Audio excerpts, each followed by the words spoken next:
Legal reporter के सभी video को देखने के लिए लीगल रिपोर्टर को सब्सक्राइब करके बेल आइकन बटन जरूर दबाएं।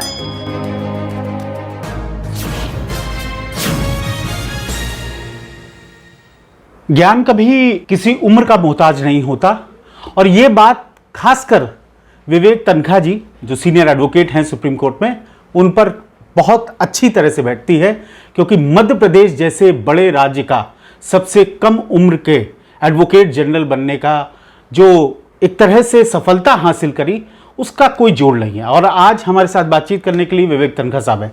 विवेक जी, बहुत बहुत स्वागत है आपका लीगल रिपोर्टर में। Thank you. सबसे पहले तो हम जानना चाहेंगे सर, शुरुआती दौर पैदाइश कहाँ रही, फादर क्या करते थे, थोड़ा सा वो सर बताइए। मेरी पैदाइश रीवा की है जी। 21 सितंबर 1956 अर्ली मॉर्निंग। उन दिनों में जहाँ आजकल सैनिक स्कूल रीवा है जी, वहाँ पर एक नर्सिंग होम होता था और वहाँ जो जुडिशियल कमिश्नर थे, मैं उनका नाम भूल रहा हूँ, संथानम साहब या कुछ नाम था, उनकी वाइफ डॉक्टर थी, जो मुझे बताया गया जी। उनका ये नर्सिंग होम था। वहाँ मेरा जन्म हुआ और लगभग मैं 3 माह का था जनवरी 57 जब मेरे पिताजी जबलपुर शिफ्ट हो गए थे रीवा से। ठीक है, वो भी वकालत में थे रीवा में। और 1 नवंबर 56 को नया स्टेट बना था मध्य प्रदेश, और रीवा स्टेट भी उस स्टेट का पार्ट हो गया था। जी जी जी। विंध्य प्रदेश जिसको पुराना होता रहा। मेरे पिताजी वहीं प्रैक्टिस करते थे। ठीक है। इनफैक्ट उस वक्त वहाँ जीपी सिंह साहब भी प्रैक्टिस करते थे जी। और कुछ सालों बाद सतना में जीएस वर्मा साहब भी प्रैक्टिस में आए थे जी। तो पिताजी 57 जनवरी में जबलपुर शिफ्ट हो गए थे। He was the first person, पहले व्यक्ति थे रीवा से जो जबलपुर शिफ्ट हुए थे प्रैक्टिस के लिए हाई कोर्ट में, नए हाई कोर्ट में। ठीक है। और 6 महीने बाद जीपी सिंह साहब जो हमारे लेजेंडरी जज थे, चीफ जस्टिस भी थे, जिनकी किताब भी है इंटरप्रिटेशन ऑफ स्टैट्यूट्स, वो भी शिफ्ट हुए थे। और फिर 6 साल बाद जीएस वर्मा साहब शिफ्ट हुए थे 67 में आई थिंक। तो ये 3 ऐसे व्यक्ति थे जिनका व्यक्तित्व जबलपुर आके निखारा था। और पिताजी एक बड़े वकील बने वहाँ पर, बार एसोसिएशन के प्रेसिडेंट थे मध्य प्रदेश हाई कोर्ट के। जब उनकी, आपने नाम नहीं लिया उनका, जस्टिस राजकृष्ण तनखा जी, और उनकी नियुक्ति आई थिंक सितंबर 1972 में हुई थी एज अ जज। बट अनफॉर्चुनेटली उनका डेथ देवसान 78 में हो गया था, छोटी उम्र में। अच्छा। जब मैं पढ़ाई कर रहा था दिल्ली में। थोड़ा सा एजुकेशन के बारे में आप थोड़ा सा बताइए। स्कूलिंग मेरी by and large Christ Church में थी जबलपुर में। एक शॉर्ट पीरियड में मैं डून स्कूल देहरादून में भी था, देहरादून में। कॉलेज ग्रेजुएशन मैंने सेंट अलोयसियस जबलपुर से किया था और लॉ का पढ़ाई मैंने दिल्ली यूनिवर्सिटी में की थी 76 से 79 के बीच में। ठीक है। और 78 में ही मेरे पिताजी की डेथ हो गई थी जब मैं लॉ की पढ़ाई पढ़ रहा था, लास्ट ईयर में था। और उसके बाद मैं जबलपुर वापस गया 1979 में। विवेक जी, क्या फैमिली का एक प्रेशर था, चूंकि फादर उस प्रोफेशन से जुड़े थे कि लॉ ही करना है, या आपका खुद का एक इनिशिएटिव था कि नहीं मुझे वकील ही बनना है? देखिए, और क्या स्पेसिफिक कोई ऐसी घटना भी है आपको? नहीं, फैमिली का कोई प्रेशर नहीं था। जी, जी। पिताजी ने कभी हम लोग को कोई प्रेशर में नहीं रखा था कभी। बल्कि मैं शायद अगर पिताजी की डेथ दिसंबर 1978 में नहीं होती और अक्टूबर 1978 में 3 माह पहले उनको हार्ट अटैक हुआ था और उसके बाद वो हॉस्पिटल चले गए थे, तो मैं एक्चुअली अक्टूबर में आईएएस की एक परीक्षा में बैठने वाला था। अच्छा अच्छा। मेरी मेरी उसकी थोड़ी बहुत तैयारी थी। अब आता नहीं आता एक अलग बात है, तैयारी थी। बट पिताजी की डेथ ने, पहले उनका हार्ट अटैक हुआ अक्टूबर में, फिर डेथ ने वो पूरे प्लान्स मेरे बदल दिए। और ये भी मैंने डिसाइड किया था कि अगर मैं प्रैक्टिस करूंगा तो दिल्ली में करूंगा, क्योंकि पिताजी मध्य प्रदेश में जज थे और हमारे परिवार में ये डिसीजन हो चुका था कि पिताजी के मध्य प्रदेश में रहते हुए मैं प्रैक्टिस मध्य प्रदेश में नहीं करूंगा। तो डेथ के बाद वो भी निर्णय चेंज हो गया, क्योंकि मेरी मदर की उम्र छोटी थी, शी वॉज 42 ईयर्स ओल्ड जब पापा की डेथ हुई। छोटा भाई था जो पढ़ रहा था, और 6 महीने पहले डेथ के ही मेरी बहन की शादी हुई थी। तो एक प्रकार से एक बहुत कच्ची गृहस्थी वो छोड़ के गए थे जी। सो मुझे वापस जाके उस गृहस्थी को संभालना था। तो फिर आपने वहाँ मध्य प्रदेश में जाके वकालत शुरू करी। जी। एडवोकेट जनरल बनने का ये जो इतनी कम उम्र में वो कैसे अचीव हुआ, उसके बारे में क्या कुछ? देखिए, ईश्वर का आशीर्वाद था, बड़ों का आशीर्वाद था।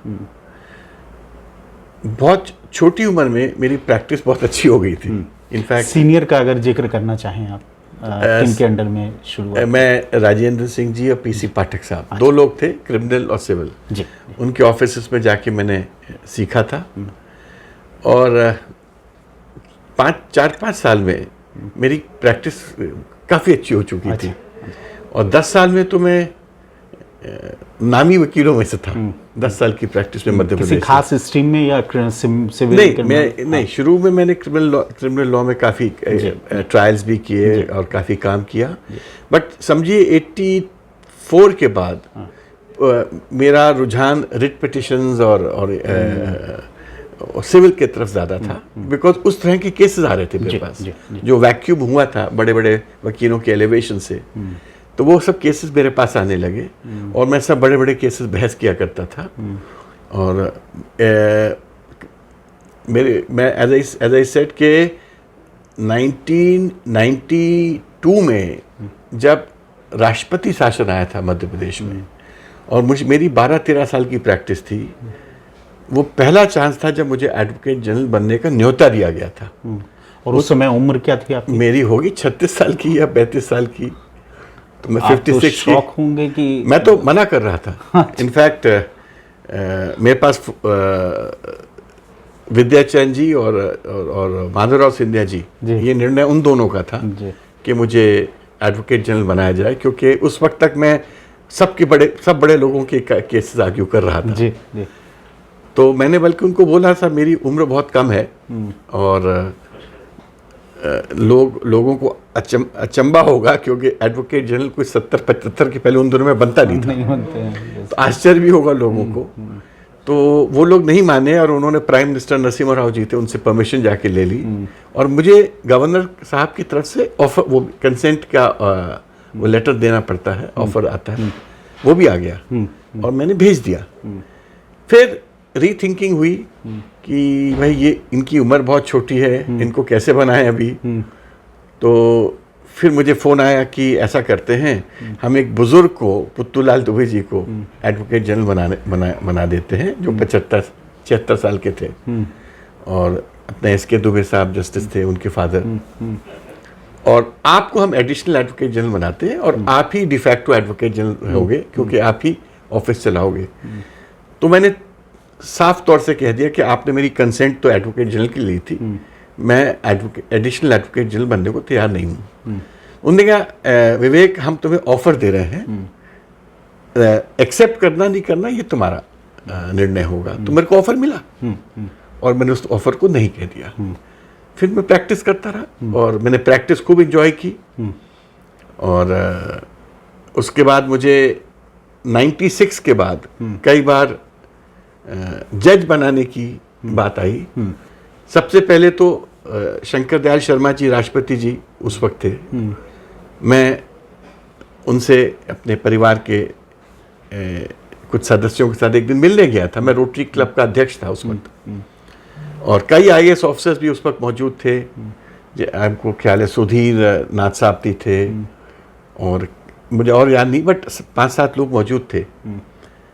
मेरे फादर लॉ कर्नल मुशरान भी थे उस वक्त वहाँ मौजूद। वो उस वक्त वित्त मंत्री होते थे मध्य प्रदेश के, और बड़े प्रख्यात परिवार जो ऑनेस्टी और इंटेग्रिटी के लिए जाना जाता था पॉलिटिक्स में, वो और उनके पिताजी। तो राष्ट्रपति जी ने मुझसे रिक्वेस्ट की थी कि विवेक, तुम्हारे पिता का मैं बहुत प्रशंसक था और वो बहुत अच्छे जज थे। मेरी एक रिक्वेस्ट अगर तुम मानो कि मैं एज राष्ट्रपति तुम्हारा नाम प्रपोज करना चाहता हूँ जजशिप के लिए। ये बड़ा रेयर चीज होती है कि राष्ट्रपति साहब किसी को बोलें। जी। तो मैंने राष्ट्रपति जी को ये विनम्रता के साथ ये बोला कि साहब एक तो मैं शायद जज बनना नहीं चाहता हूँ, पता नहीं क्यों। रीजन?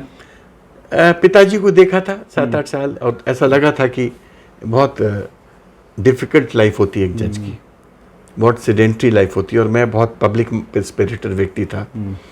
और दूसरा मैंने कहा साहब मैं अगर जज बनूंगा भी तो मैं चाहूंगा कि मेरा सिस्टम मेरा नाम भेजे, ना कि राष्ट्रपति जी कैसे मेरा नाम जाए। तो उनको ये सुन के बहुत प्रसन्नता हुई और उन्होंने कहा कि आज के दिन ऐसे व्यक्ति मिलते कहाँ हैं जिस इस प्रकार की बात करें। मैंने कहा साहब मैं दिल की बात कह रहा हूँ आपको। तो उन्होंने कहा नहीं ठीक है, फिर जब होगा तब होगा। उसके बाद 96 में मुझे याद है यूएल भट्ट साहब हमारे चीफ जस्टिस थे, शायद 96 की बात है, 95 याद नहीं मुझे। वो रिटायर हुए, चीफ जस्टिस थे, केरल से आए थे, बहुत सम्मानित थे और बहुत अच्छा कार्य उन्होंने मध्य प्रदेश में किया था। तो उन्होंने मुझसे फ़ोन किया जिस दिन वो रिटायर हो रहे थे, सुबह 6-6:30 बजे घंटी बजी, मैंने फ़ोन उठाया तो कहने का I am U L Bhatt speaking. तो मुझे क्या मालूम कि यूएल भट्ट साहब चीफ जस्टिस साहब मुझसे बात कर रहे हैं, क्योंकि कभी मेरी टेलीफोन पर उनसे बात हुई नहीं थी कभी। तो मैंने कहा विच यूएल भट्ट गुस्सा, बल्कि नाराजगी में बोला मैंने। सुबह 6 बजे मेरी नींद खोल दी थी किसी ने जी। तो कहने के I am chief justice Bhatt. तो मैं 2 मिनट घबरा गया। मैंने कहा sir I am sorry sir, I didn't know कि आपका फोन है।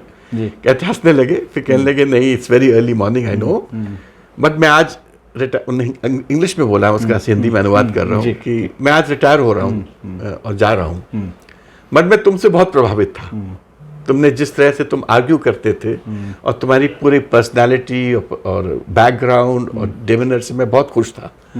और मैं हर वक्त जजेस से बोलता था कि मैं इसको जज बना के जाना चाहता हूँ, बट सब कहते थे तुम्हारी उम्र बहुत कम है। तब भी 37-38 ही की थी। तो मैं हंसने लगा। मैंने कहा सर आपने सोचा ये मेरा सौभाग्य है। क्या तनखा सर अब थोड़ा सा मुझे बताइए, क्योंकि प्रैक्टिस में आया, मैं आपको याद हो पहला केस, फर्स्ट केस कौन सा था और रिलीफ मिला था कि नहीं मिला था? फर्स्ट केस मेरा जो मुझे ख्याल है, जो मेरी पेड ब्रीफ थी। किस देखिए आयु क्या थी उस समय आपकी? 22 साल 21-22। हाँ ठीक है। जो पेड ब्रीफ थी, देखिए सीनियर्स के केसेस तो मैंने किए होंगे जरूर, कई किए होंगे, रोज ही करता था मैं। जो मेरी फर्स्ट पेड ब्रीफ थी वो एक क्रिमिनल रिवीजन थी। अच्छा। अब क्या किस बात की थी मुझे याद नहीं, और वो भी जो मेरे पिताजी के मुंशी बारी बाबू वो बेचारे लेके आए थे वो केस मेरे लिए। और उस वक्त मुझे 200-250 रुपए उसकी फीस मिली थी। अच्छा। और मैंने अच्छे से तैयारी की और मैंने बहस किया, और हमको याद नहीं पॉइंट क्या था मुझे अब याद नहीं, बट मेरे को नोटिस और स्टे मिला था उसमें। अच्छा, वेरी गुड सर।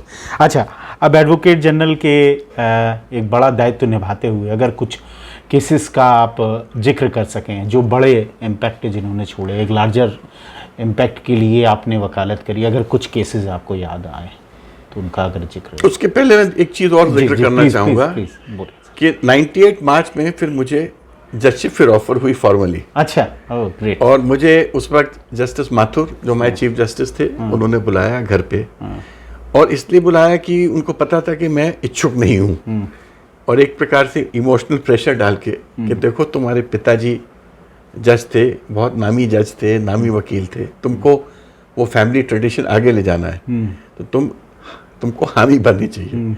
तो मैं दस्तखत कराया था कंसेंट फॉर्म में 98 मार्च। अच्छा। फिर मेरे को 2-3 महीने बाद मेरे को अजीब लग रहा था कि मैं क्यों मेरे को करना नहीं चाहिए था, मेरे को बोल देना था। तो फिर मैंने एक चिट्ठी सीजीआई और चीफ जस्टिस को भेजी मई में, और मैं विदेश चला गया अपनी वाइफ को लेके, जिससे वो मेरे को पकड़ ना पाए। और फिर वो चिट्ठी में मैंने उनसे माफ़ी मांगी कि मैं जज नहीं बनना चाहता हूँ, मेरा नाम विड्रॉ कर लीजिए। 1-1.5 साल बाद चीफ जस्टिस ऑफ इंडिया थे आनंद साहब, हमारे साथ लंदन में थे। हरीश साल्वे जी भी थे और बहुत सारे लोग खड़े थे, और ये डिस्कशन हो रहा था कि मध्य इंडिया में जजेस की नियुक्ति का प्रोसीजर क्या होता है। हाउस ऑफ लॉर्ड्स वगैरह के लोग भी खड़े थे, तो वो बता रहे थे। और फिर धीरे से मेरे तरफ देख के बोले वो उन लोगों को, हमारे ऐसे भी लोग हैं जिनको हम लोग ऑफर करते हैं और वो नहीं कर सकते मना कर देते हैं, और ये सामने मेरे एक उनमें से खड़े हैं, मेरे ख्याल से शायद किसी वकील के जीवन में इतने ज्यादा मौके जजशिप के लिए आए हूँ। और मैं हंस के बोले, कहने कि मगर मैं इनकी नहीं को एक्सेप्ट नहीं करने वाला हूँ। तो मैं हंसने लगा, मैंने कुछ बोला नहीं। बट मेरा सौभाग्य रहा कि मुझे इन बड़े जुडिशियल लीडर्स का विश्वास प्राप्त था, जी, जी। क्योंकि मैंने जुडिशरी को as a role model profession देखा है। मेरा कहना है कि अगर प्रजातंत्र को कोई अंग ने, देश के किसी स्टेट के अंग ने किसी को बचाया है और या बचा रखा है, उसमें जुडिशरी का एक बहुत बड़ा रोल है, क्योंकि पॉलिटिशियंस फेल हो चुके हैं और हम देख भी रहे हैं जिस प्रकार से वो बिहेव करते हैं पॉलिटिशियंस। एग्जीक्यूटिव तो बिल्कुल लेट गई है जमीन पे, वो तो खड़े होने को तैयार नहीं है। तो जुडिशरी ही एक बॉडी है जो देश को इस वक्त प्रोटेक्ट करके रख सकती है, specially the rights of the citizens. ठीक है। कुछ केसेस पे अब अगर हम आप जिक्र कर लें, बहुत सारे, इनफैक्ट इम्पोर्टेंट देखिए, जो मेरा तो बड़ा ट्यूमल्टस पीरियड था जब मैं एडवोकेट जनरल बना। 99 फरवरी से 2003 के अंत तक 5 साल तक करीब that was the time Madhya Pradesh divide हुआ था। तो मध्य प्रदेश का जो रिऑर्गेनाइजेशन एक्ट है जो बना, उसके बनाने में भी कुछ मेरा योगदान था, क्योंकि उस वक्त वो एक्ट बन के सेंटर को जाता है और सेंटर पार्लियामेंट उसको इनैक्ट करता है, बट बनाती स्टेट्स ही हैं। नंबर 2, उससे बहुत बड़े बड़े डिस्प्यूट्स अराइज हुए, उनमें एज एडवोकेट मुझे खड़ा होना पड़ता था। जब हम कोल कंपनीज को पैसा, हमारे यहाँ क्या बिजली की शॉर्टेज हो गई, बिजली के जो स्रोत थे वो छत्तीसगढ़ में थे, कंजम्पशन मध्य प्रदेश में था, और हमारे यहाँ ह्यूज पावर कट्स होने लगे। आपको याद होगा दिग्विजय जी का हारने का एक बहुत बड़ा कारण भी वो था। तो मैं तो वो सब देख रहा था। और उस वक्त चिदम्बरम साहब से लेकर, सिब्बल साहब से लेकर, पराशरन साहब से लेकर सब लोग इन बड़ी बड़ी कंपनियों की तरफ से आते थे, और मैं मध्य प्रदेश को डिफेंड करता था। तो वो भी एक चैलेंज था। उसके अलावा ट्राइबल्स को लेके मैंने बड़े बड़े केसेस लड़े, in the sense first time India में जो फर्स्ट जजमेंट आया था कि प्रिडोमिनेंटली ट्राइबल एरिया जो शेड्यूल एरियाज होते हैं उसमें 100% आरक्षण ट्राइबल्स के लिए हो सकता है, वो मध्य प्रदेश में हुआ था जजमेंट पहला। अच्छा। और वो भी जजमेंट था डीएम धर्माधिकारी साहब और उनके जो कंपेनियन जज की बेंच में, और सुप्रीम कोर्ट में भी वो एक्सेप्ट हुआ था, अप्रूव हो गया था।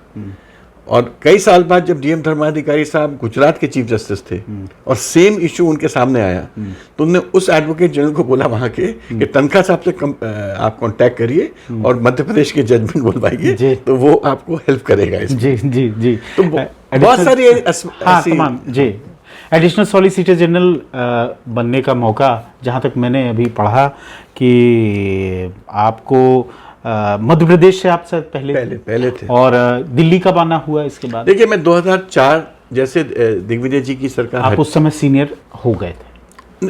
सीनियर डेजिग्नेट हो गए 99 में हो गया था मैं।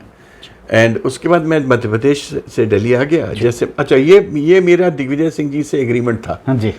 बल्कि मेरा एग्रीमेंट ये था कि मैं आपका एडवोकेट जनरल 3 साल रहूंगा। अच्छा। फिर आपके परमिशन के साथ त्यागपत्र दे के दिल्ली शिफ्ट हो जाऊंगा 3 साल बाद, क्योंकि मेरा दिल्ली शिफ्ट होने का मंतव्य शुरू से था। अच्छा। कि सुप्रीम कोर्ट में मैं प्रैक्टिस करूं एडवोकेट जनरल बनने के बाद।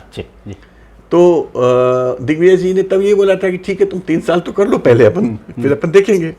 बट वो 3 साल के 5 साल हुए, क्योंकि वो मैं छोड़ नहीं सकता था बीच में, और मैं समवेयर मुझे उनका बहुत स्नेह प्राप्त था, स्नेह के साथ विश्वास। मैं एक चीज आपको बता दूं, as an advocate general I used to only deal with the chief minister. अच्छा। कोई मंत्री मेरे से डायरेक्ट डील नहीं कर सकता था, कोई मंत्री मेरे पे कोई प्रेशर नहीं डाल सकता था। अगर मंत्री को कोई बात मुझसे कहनी है तो पहले वो चीफ मिनिस्टर को जाके बताते थे, फिर चीफ मिनिस्टर उसको फिल्टर करते थे, और वो फिर मेरे से पूछते थे कि एडवोकेट जनरल साहब ये पॉसिबल है कि नहीं है। कोई प्रेशर नहीं था मेरे ऊपर कभी। और इसका फायदा क्या रहा? फायदा ये रहा कि हमने जो टीम बनाई, वो एक बड़ी बहुत सशक्त टीम थी। द बेस्ट टैलेंट हमने मध्य प्रदेश का अपनी टीम में डाला, और सालों तक उस टीम में से लोग हाई कोर्ट के जज बनते चले गए, क्योंकि वो बेस्ट लोग थे। आज भी अगर आप देखेंगे रवि झा साहब जो चीफ जस्टिस हैं वो भी इस टीम के एक अच्छा सदस्य थे। अच्छा 93 में सरकारी वकील बने थे। जी जी जी जी देन बहुत सारे, मतलब अब मैं नाम कितनों के लूं, ठीक है। कई तो चीफ जस्टिस बन के रिटायर हुए हैं। ठीक है। एडिशनल सॉलिसिटर जनरल का जब दिल्ली आ गए उसके बाद कुछ केसेस दिमाग में आ रहे हो जो सुप्रीम कोर्ट में बहुत सारे, मैं तो सीबीआई वगैरह के लिए अपियर होता था बड़े बड़े मैटर में। सुराबुद्दीन मैटर में जब तुलसी साहब को हटना पड़ा कॉन्फ्लिक्ट ऑफ इंटरेस्ट को लेके, तो फिर मुझे ही रखा गया सीबीआई की तरफ से। बट मैं प्रोफेशनल था ऑलवेज, मैंने अपना काम एज ए प्रोफेशनल किया है। मैंने कभी प्रोफेशन को व्यक्तिगत लड़ाई नहीं समझी कभी। पूरी ताकत से लड़ाई लड़ता हूँ बट एज ए प्रोफेशनल। ठीक बात। मेरा कोई व्यक्तिगत किसी केस में भी कभी व्यक्तिगत नहीं होता है। बतौर सीनियर एडवोकेट मैंने देखा कि बहुत देश के बड़े की इश्यूज पे भी आप सुप्रीम कोर्ट में बहुत से इशू, कुछ अगर याद बहुत सारे केसेस अगर कुछ बता सकें। हम सुप्रीम कोर्ट में जैसे रिलायंस में अंबानी ब्रदर्स का जो केस था उसमें मैंने गवर्नमेंट ऑफ इंडिया की तरफ से खड़ा हुआ था। बैंकिंग के बड़े बड़े केसेस में खड़ा हुआ था। ये आंध्र प्रदेश का जो ये रेड्डी ब्रदर्स वगैरह के इश्यूज थे उसमें बल्कि आंध्र प्रदेश हाई कोर्ट भी जाता था। कई बार बॉम्बे हाई कोर्ट गया बड़े बड़े मैटर्स में। बड़े बड़े मैटर्स में मुझे इलाहाबाद हाई कोर्ट भी भेजा गया। बहुत सारे मैटर्स थे जिसमें तख्त भी पलटते थे। जी जी, तख्त और ताज दोनों। बट एज आई सेड, मैंने कभी उसको पर्सनलाइज वे में नहीं किया। मैंने बड़े बड़े केस किए, बड़ी बड़ी विक्ट्री भी मिली, बट मैंने उस विक्ट्री को लेके मैंने सेलिब्रेशन नहीं किया क्योंकि that was a job done as a professional. तब एक काम खत्म किया और दूसरे काम में लग गया। मैंने कभी I never gloated over victories because मेरा कहना है कि हमारा काम खुश होने का नहीं है विक्ट्री के बाद। ठीक है, प्रसन्नता होती है कि आपने काम अच्छा किया, बट किसी को हराना जिताना का उद्देश्य नहीं था। अच्छा विवेक सर, अब बताइए थोड़ा सा बार के बारे में। कभी रुचि रही बार के पॉलिटिक्स को लेकर? कभी बार के चुनाव तो मैंने कभी लड़ा नहीं। हो सकता है मैं लड़ सकता था और शायद इलेक्ट भी हो जाता अगर लड़ता। मध्य प्रदेश में तो हो भी जाता बड़े आराम से। बट क्योंकि मैं प्रोफेशन में इतना ज़्यादा इन्वॉल्व था और दूसरा मेरी सोशल एक्टिविटीज़ बहुत ज़्यादा थी। मैं ह्यूमैनिटेरियन प्रोजेक्ट्स में बहुत ध्यान देता था। आपको पता नहीं, आप लोगों को नहीं पता होगा, मैं स्कूल्स चलाता हूँ निशक्त बच्चों के लिए अपने पिताजी की मेमोरी में। मेरे करीब 5 स्कूल्स हैं मध्य प्रदेश और छत्तीसगढ़ में।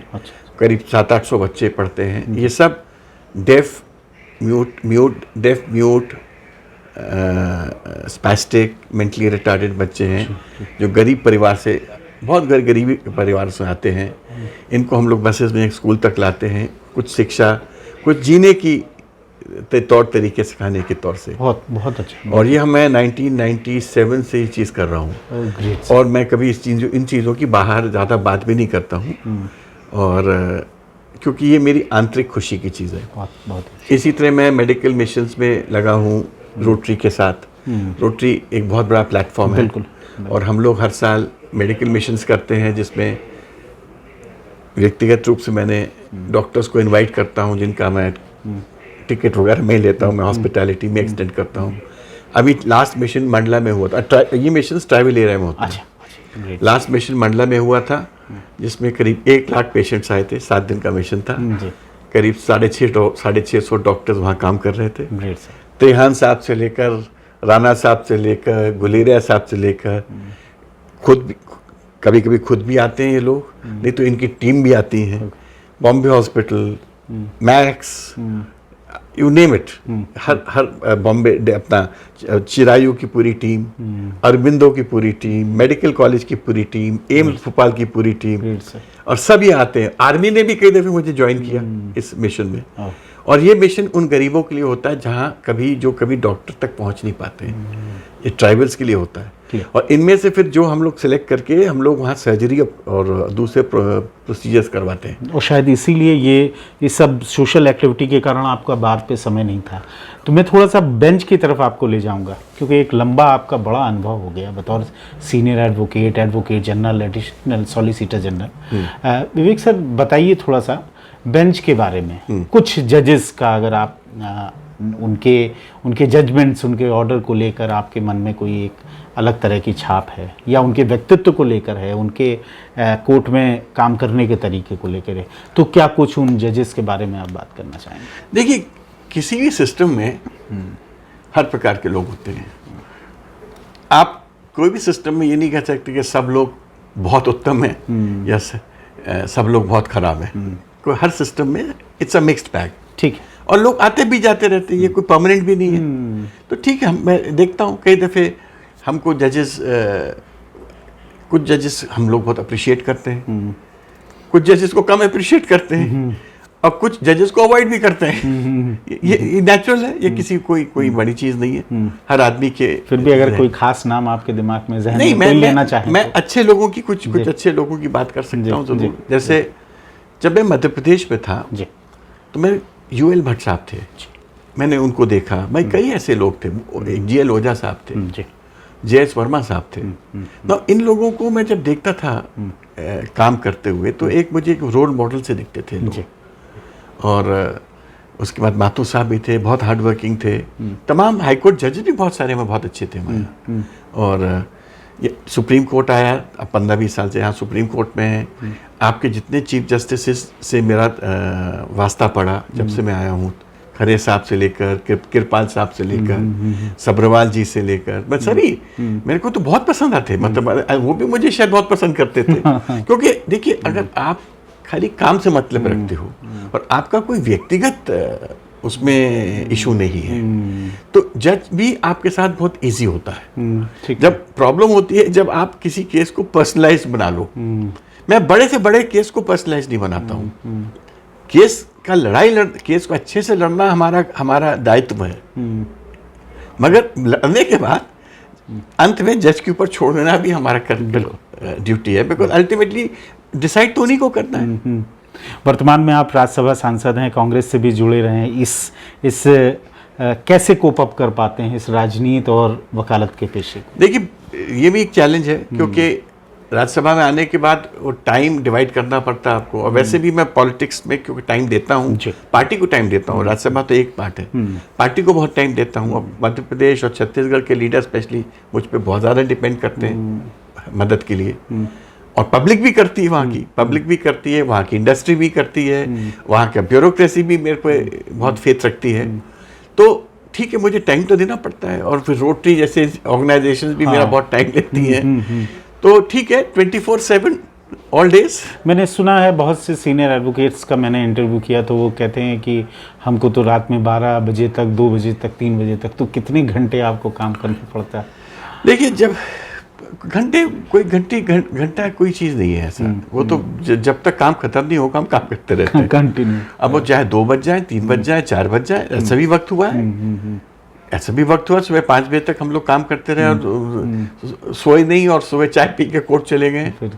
Depends, it all depends. But कई दफे ऐसा भी होता है कि 9 बजे सो जाते, तो 100 बजे काम खत्म हो जाता, तो खाना खाने बाहर चले जाते। तो कोई निश्चित घंटे नहीं होते। मगर अगर आपका हॉबी या आपका पैशन आपका प्रोफेशन हो जाता है, तो आप कभी घंटे नहीं गिनते हो। और अगर आप कोई ऐसे प्रोफेशन में गलती से चले गए जो आपका पैशन नहीं है, हॉबी नहीं है, तो आप घंटे गिनोगे। तब 8 घंटे भी बहुत लंबे दिखते हैं। और यहाँ 24 घंटे हमको कम लगते हैं। ये है, ठीक है। 4 दशक का एक बड़ा अनुभव है जो आपको सुन रहे हैं, एडवोकेट्स हैं या लॉ स्टूडेंट्स हैं, उनको बड़ा मैसेज आपकी तरफ से एक सर क्या हो? देखिए, मैं लॉ स्टूडेंट से और यंगर जनरेशन से ये बोलना चाहता हूँ कि वकालत से बेटर प्रोफेशन, मेरे ओपिनियन में, लोगों की और भी ओपिनियंस होती हैं, वकालत से बेटर प्रोफेशन शायद दूसरा कोई प्रोफेशन नहीं होगा in terms of empowering yourself. आप you feel very empowered in this profession, because यहाँ पर आपका कोई कॉन्फिडेंशियल रिपोर्ट नहीं लिखता है। You are being judged by the world. आपका कोर्ट आपको जज कर रहा है, आपके वकील आपको जज कर रहे हैं, आपके पब्लिक आपको जज कर रहा है, आपका लिटिगेंट आपको जज कर रहा है।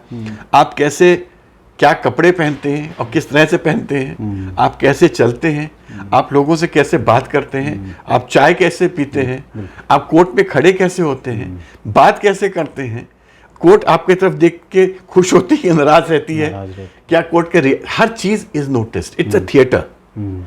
इस थिएटर में वही सक्सेसफुल हो सकता है जो इस थिएटर को समझता है, बिल्कुल। एक। और दूसरा, जो आदमी यहाँ सक्सेसफुल होता है उसको यश भी मिलता है, पैसा भी मिलता है, और वो पावर का भी अनुभव करता है। जी। क्योंकि आप हर दिन जो आपके तर्क होते हैं वो कितने लोगों की जिंदगी बदलते हैं, लोगों को बचाते हैं, लोगों को परेशान भी करते हैं, हाँ। लोग उससे बेनिफिटेड भी होते हैं। सरकारें हारती हैं, सरकारें जीतती हैं, सरकारें पलटती हैं इन चीज़ों से। तो मैंने तो वो सब देखा है। जी जी। अब मेरा बिल्कुल आपसे अंतिम क्वेश्चन बहुत व्यक्तिगत है आपसे। अपने आप को फिट कैसे आप इतना रख लेते हैं? देखिए, मैं कुछ एक्सरसाइज तो कर ही नहीं पाता था, क्योंकि मैं इतना व्यस्तता इतनी मेरी ज़बरदस्त ज़्यादा थी कि पहले मैं टेनिस खेलता था जब मैं कॉलेज में था, बट पिताजी की डेथ हुई, फिर मैं पूरी तरह से इस प्रोफेशन में लग गया, तो मेरे पास टाइम ही नहीं था। नहीं तो मैं तो गोल्फ कोर्स का भी मेंबर हूँ, वहाँ भी था, यहाँ भी हूँ, तमाम क्लब्स का मेंबर हूँ, बट मैं जा नहीं पाता हूँ, टाइम ही नहीं रहता है। मगर मेरे को जो लगता है कि वो मेरा फिटनेस का जो राज है कि मैं खुश रहता हूँ और मैं सोता हूँ अच्छे से। मुझे ये बात कभी नहीं सताती कि मैंने कोई गलत काम किया है। अगर आपको ये बात सताएगी कि आप लोगों के साथ गलत हो या आप गलत कर रहे हो, तो आप सो नहीं पाओगे। अगर आप अच्छे से सोते हो तो आपको कभी फिटनेस का कंप्लेंट नहीं होगी। बट कोरोना ने मुझे बहुत कुछ सिखाया। कोरोना ने मेरे को मेरी फैमिली से और क्लोज लाया। मैं फैमिली से 30-35 साल से बहुत दूर जा चुका था। आता था, जाता था। मेरी मम्मी से मैं मुश्किल से 10 मिनट 5 मिनट बात करता हूँ। कोरोना काल में मैं घर में रहा।